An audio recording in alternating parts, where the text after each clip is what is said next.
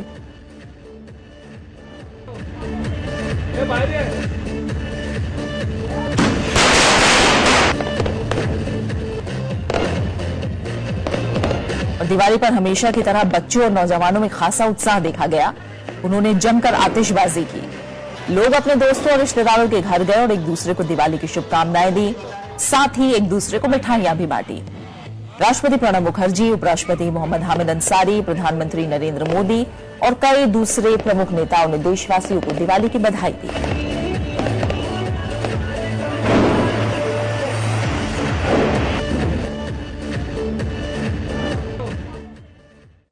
प्रधानमंत्री नरेंद्र मोदी ने लगातार दूसरे साल सेना के जवानों के साथ दिवाली मनाई। अमृतसर के डोगरी वॉर मेमोरियल में प्रधानमंत्री ने कहा कि सेना उनका परिवार है और वो अपने परिवार के साथ दीपावली मना रहे हैं। अमृतसर में सेना के जवानों के साथ दिवाली मनाने पहुंचे प्रधानमंत्री नरेंद्र मोदी ने कहा कि उन्होंने पिछले साल जवानों के बीच दिवाली मनाई थी और इस बार भी उन्हें ये सौभाग्य मिला है। तो इस बार मेरे मन में था कि मैं उन स्थानों पर जाऊंगा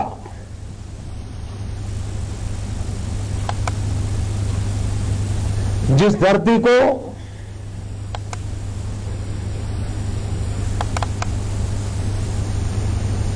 मेरी भारत मां के वीरों ने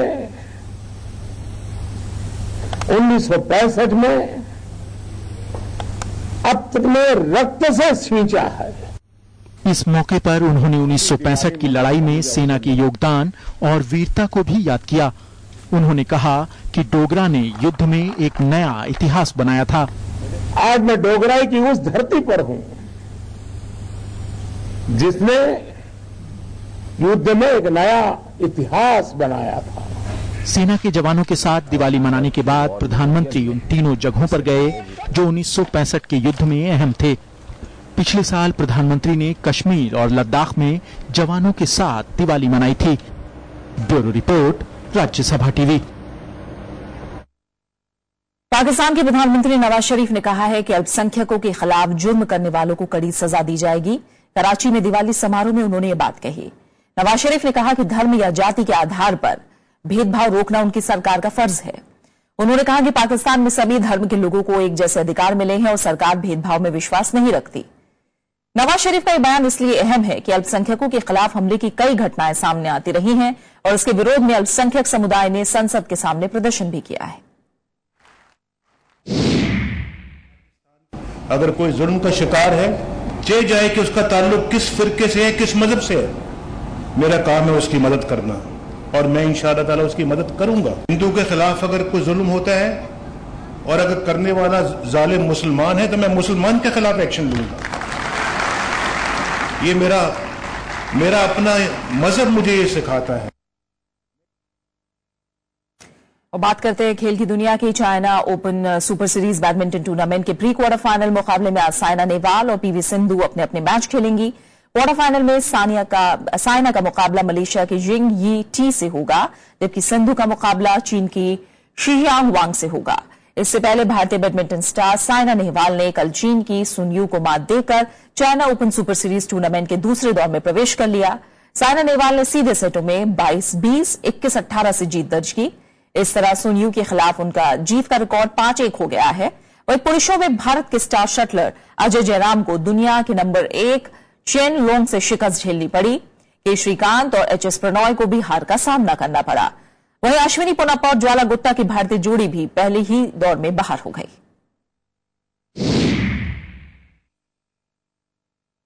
आज भारत रत्न महामना पंडित मदन मोहन मालवीय की पुण्यतिथि है। एशिया के सबसे बड़े आवासीय विश्वविद्यालय बनारस हिंदू विश्वविद्यालय के संस्थापक महामना ने इसे चंदे के पैसे से खड़ा किया था। बीएचयू ने देश को कई राजनेता, कलाकार, गायक, कवि, लेखक, खिलाड़ी और वैज्ञानिक दिए हैं। गंगा नदी पर पहला बड़ा आंदोलन खड़ा करने वाले महामना ने 1916 में अंग्रेजों को यह समझौता करने पर मजबूर कर दिया था कि वो भविष्य में गंगा पर कोई भी बांध नहीं बनाएंगे। पंडित मालवीय हिंदुस्तान टाइम्स सहित कई अखबारों के संपादक भी रहे। स्वतंत्रता आंदोलन की शुरुआत में नरम और गरम दलों के बीच समन्वय की कड़ी रहे महामना का आज ही के दिन 1946 में देहांत हो गया था।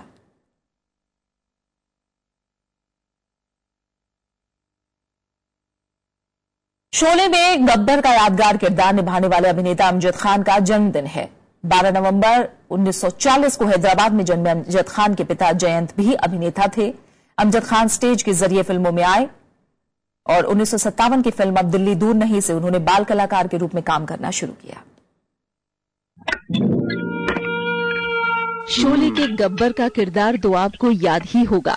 कितने आदमी थे सरदार? 2 आदमी थे। 2 आदमी। जी हां, हम बात कर रहे हैं अमजद खान की।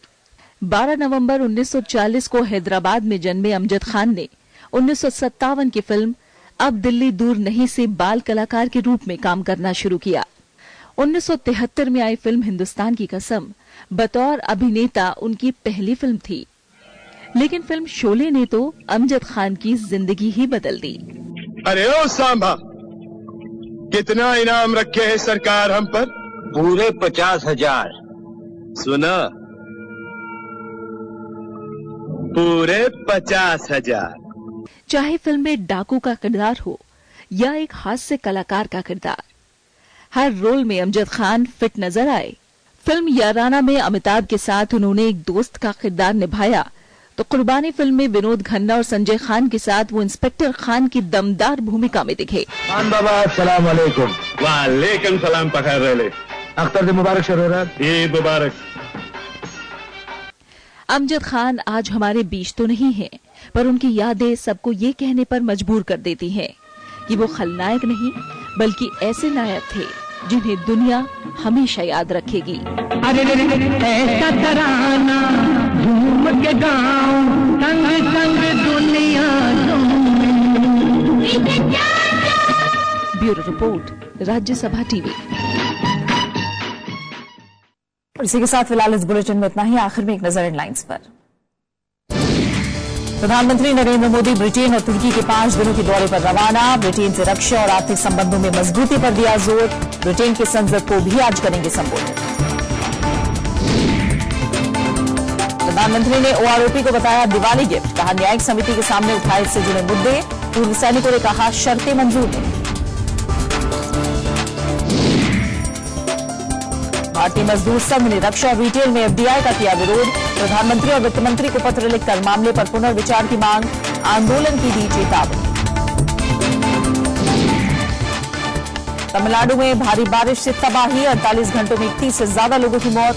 मुख्यमंत्री ने की समीक्षा बैठक। मृतकों के परिजनों के लिए 4 लाख रुपए मुआवजे का ऐलान। म्यांमार चुनाव में आंग सान सूची की पार्टी की जीत पर सेना समर्थित सरकार का बयान। शांतिपूर्ण तरीके से होगा सत्ता का हस्तांतरण। अब तक घोषित नतीजों में 90% सीटों पर नेशनल लीग फॉर डेमोक्रेसी का कब्जा।